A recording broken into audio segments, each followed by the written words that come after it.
sou a professora Adriana e vou lecionar língua portuguesa para o 7º ano do Colégio Emaús. Bom, turma, lembrem-se de seguir todas as orientações, ok? Hoje eu irei fazer a correção das atividades a qual eu deixei na última videoaula. Primeiro, eu vou fazer a correção das atividades que eu deixei no PowerPoint e depois as correções do livro, ok?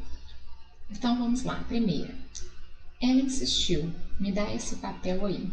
Na transposição da fala da personagem para o discurso indireto, a alternativa correta é. Então, eu tenho um diálogo, né? E esse diálogo está no discurso direto. Lembrem-se, quando o próprio personagem fala, é porque está no discurso direto. E ele me pede aqui para marcar a alternativa a qual esse diálogo se transforma no discurso indireto. Ele vai para o discurso indireto. Para eu fazer isso, para eu transformar uma fala para o discurso indireto, o que eu tenho que fazer? Eu tenho que colocar o narrador falando no lugar do personagem, ok? Então, quando ela insistiu, ela falou, me dá esse papel aí. Agora, quando o personagem fala por ela, como que ficaria? Ela insistiu em que ele desse aquele papel ali, porque é o personagem que está falando é o narrador que está falando em vez do personagem.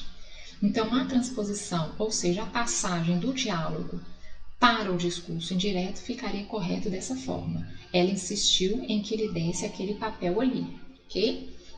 Observe a imagem abaixo e assinale a única alternativa falsa. Mulher ciumenta é fogo. Onde você vai? Escovar os dentes. Por quê? Porque acabei de comer. Então, eu tenho que assinalar a única falsa, ou seja, todas estão corretas. Eu tenho uma falsa. E vai ser qual? A letra C. A ausência de sinais de pontuação prejudica o leitor em diferenciar que tipo de discurso esse texto é criado. É errada por quê? Porque a pontuação não prejudica o leitor a diferenciar o tipo de discurso, ok? Quando eu tenho um diálogo, eu tenho um discurso direto. Quando eu tenho um narrador falando para a personagem, em vez da personagem, eu tenho um discurso indireto, ok? E neste caso, eu tenho uma conversa, então eu tenho um discurso direto. Tá? Todas as outras questões estão corretas. Bom, eu vou iniciar a correção do livro. Vou iniciar pela página 221. Então, acompanhe comigo, por favor. Na página 221, ele pede para você copiar o quadro e, dentro desse quadro, colocar os elementos da narrativa. Esses elementos da narrativa já estão transcritos ali fora. Ele pede ali, ó, personagem, espaço, tempo, enredo, narrador, situação inicial, conflito, clínicas e desfecho. Então, vamos um por um. Eu tenho narrativa 1 e narrativa 2. Personagens da narrativa 1, eu tenho Enéas, o narrador, o outro, o ascensorista. Tá bom? E da narrativa 2, Melo, a aranha e o visitante. O espaço, que é o lugar, no corredor diante da porta do elevador, A1, e na 2, no casarão da fazenda. O tempo que horário, que tempo que passou o fato ocorrido, a história. Eu posso ter o tempo do relógio, que é o tempo cronológico, psicológico da fala dos personagens, ok? Então, da narrativa 1, esse tempo, essa passagem passa durante o dia, na hora do almoço, ok? O que está escrito ali entre parênteses, a indicação no texto de que os passageiros do elevador lotado acotovelavam-se de fome. Durante alguns minutos, o tempo que Enéas teria levado para contar a história para o narrador e para o outro personagem. Você pode colocar, então, passa no período do dia, no horário do almoço, durante o momento em que eles estão no elevador. Ótimo. E a narrativa 2, à noite, durante alguns meses. O enredo, que é a história em si. Qual é a história que traz o primeiro? Tentativas de Enéas de contar a história que daria assunto para um conto e tentativas do narrador de tomar o elevador. E do 2, aparecimento de uma aranha no momento em que Melo toca alguma música no violão. Sucessivos encontros entre os dois que levam o envolvimento afetivo de Melo com a aranha. Morte da aranha pelo viajante que desconhecia esse relacionamento. Então, o enredo são as ações, os acontecimentos ali do texto, os mais importantes, os principais. Narrador, o personagem da crônica, um escritor que ouve a história contada por Enéas, é o 1. E no 2, Enéas. Situação, agora enredo em momentos da narrativa. A situação inicial do 1, encontro no corredor entre Enéas e o narrador. Do 2, a costumeira sessão noturna de violão praticada por Melo para se distrair da monotonia da vida na fazenda. O conflito, no 1, as tentativas de Enéas de contar uma história que daria um conto e a pressa do narrador para pegar o elevador. No 2, o aparecimento de uma aranha durante a execução de uma música pelo Melo. 1. O clímax, o primeiro e os 2 demais momentos em que o narrador dispensa o elevador para continuar ouvindo Enéas. E no 2, a chegada do viajante que se aterroriza com a aranha e, sem saber do afeto que Melo tem por ela, a ataca. O desfecho, que é o final, a entrada do narrador no elevador para descer depois de ouvir toda a história. E a 2, a morte da aranha. Olha, a situação inicial é o início, o conflito vai ser o início ali que vai criar o auge da história, que é o clímax, ok? E o desfecho é o final. Então, o conflito é o início onde se inicia ali para depois as primeiras passagens do texto que vai iniciar para logo em seguida ter esse clímax, ou seja, o auge da história, ok? O auge do conflito. 2. Que personagem é o elemento comum entre as duas histórias? O personagem Enéas. Ele desempenha simultaneamente o papel de personagem da crônica e de narrador do conto. Todo o desenrolar da crônica foi marcado pelas paradas do elevador no andar em que o narrador ouvia a história contada por Enéas. Que recurso foi usado no texto para chamar a atenção do leitor sobre essas paradas? Então foi o discurso direto, porque ele fala que todo o desenrolar da crônica foi marcado pelas paradas do elevador. Então por que o discurso direto? Porque o ascensorista, ele fala toda hora, sobe, desce, completo, tá? Então é marcada por esse diálogo aqui do ascensorista, ok? Então pelo discurso direto. Para conquistar a atenção do narrador, Enéas cita alguns atrativos da história que ele deseja ver transformada em conto. Assinale as alternativas que expressam tais atrativos. Eu tenho 2 alternativas, a B, caso interessantíssimo, único no gênero, e a D, história verdadeira, relatada por quem a viveu. Tá? Então eu tenho a B e a D.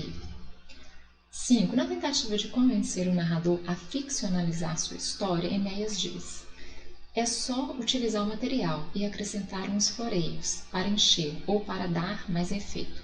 Nessa história de literatura, o que dá vida é o enchimento.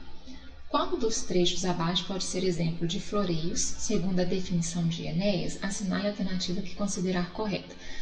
Embora ele fale assinale na alternativa que você considere correta, a resposta correta é a 1. Eu acho que essa questão fica um pouco complicada, porque ele fala assinale a alternativa que considerar correta. Então você pode considerar qualquer uma das duas, mas de acordo com a fala de Enéas, é a 1. O pinho dele soluça mesmo, geme de doer, corta a alma, é contagiante, é imovente de machucar. Ok? Então é a 1. Explique a receita de Enéas, ou seja, o que é para ele florear a linguagem, dar enchimento para uma história. Então é o que? Floreio. O floreio da linguagem com os diversos recursos existentes, seja pela criação do autor, seja pelo mérito da própria língua, para ampliar os sentidos do texto, para atribuir-lhe caráter literário de modo a entreter o leitor. Ok? Então, principalmente, se você colocou essa parte, está correto, para ampliar os sentidos do texto, para atribuir-lhe caráter literário de modo a entreter o leitor. Um dos recursos linguísticos empregados na história para florear a linguagem é o uso de uma sequência de palavras ou expressões com sentido gradativo. Releia. É contagiante, envolvente, de machucar. Então, o sentido gradativo é isso. Uma coisa vai puxando a outra até chegar, ou às vezes nem chega, naquele último ponto. Quando ele diz é contagiante, então o que nos contagia, no caso, nos envolve. E aí ele fala, é contagiante, envolvente, de machucar. Isso é tão envolvente que no caso até machuca, entre aspas, não machucar fisicamente, ok, turma? Então aqui tem algumas sugestões, vocês não precisariam ter colocado todas, uma só eu já aceito como correta. Então quais outras que existem no texto? porque ele pede para copiar no caderno. Outro exemplo do uso desse recurso, no recurso gradativo. Então, mas é o assunto ótimo, verdadeiro, vivido, acontecido, interessantíssimo. Outro, esse é o maior interesse do fato, coisa vivida, batata, sem literatura. Outro, o pinho dele soluça mesmo, geme de doer, corta a alma. Outra possibilidade, um tostão de lua, duzentão da palmeira, 400 de ventos sibilando na copa das árvores. É barato e agrada sempre. Então, qualquer um desses aí que você tenha colocado, ou algum outro que exista no texto, que tenha esse sentido gradativo, eu aceito como correto. Não precisa copiar todos, ok? Releia o trecho. Quando me despedia, surge um terceiro, prendendo-me à prosa. A cena alternativa que explica a expressão destacada no trecho, prendendo-me à prosa, é a expressão destacada. Então vai ser a letra D, o narrador sentiu-se obrigado a continuar a conversa, ok? Aqui vocês teriam só que completar. Então o que é crônica? Narrativa criada a partir de fatos comuns do dia a dia. No segundo quadro, linguagem mais espontânea, com marcas da fala, aquela que usamos com pessoas mais próximas. Momento, situação inicial, conflito, clímax e o desfecho, tá? E no terceiro só tem um complemento, aquele que gosta de histórias curtas, inspiradas em fatos do cotidiano, ok? Aqui, turma, eu tenho apenas uma questão, que era um complemento, né, para vocês continuarem fazendo a interpretação de texto. Então eu tenho, leia o trecho abaixo e relembre a forma como Enéas descreve a aranha.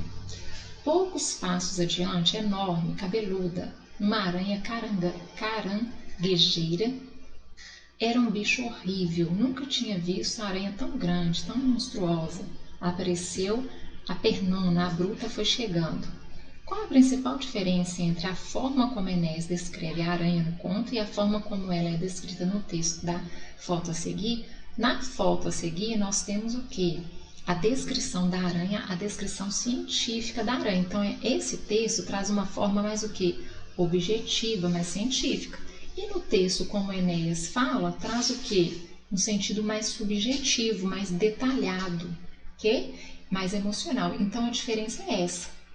Do primeiro, do conto, subjetivo, detalhado, emocional. No segundo, objetivo, porque é científico, tá?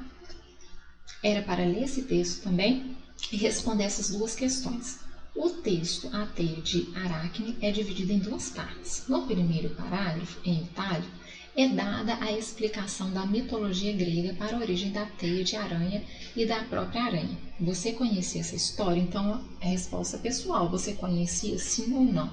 Tá? Nos parágrafos seguintes, há informações sobre as aranhas. Qual das informações mais chamou sua atenção? Por quê?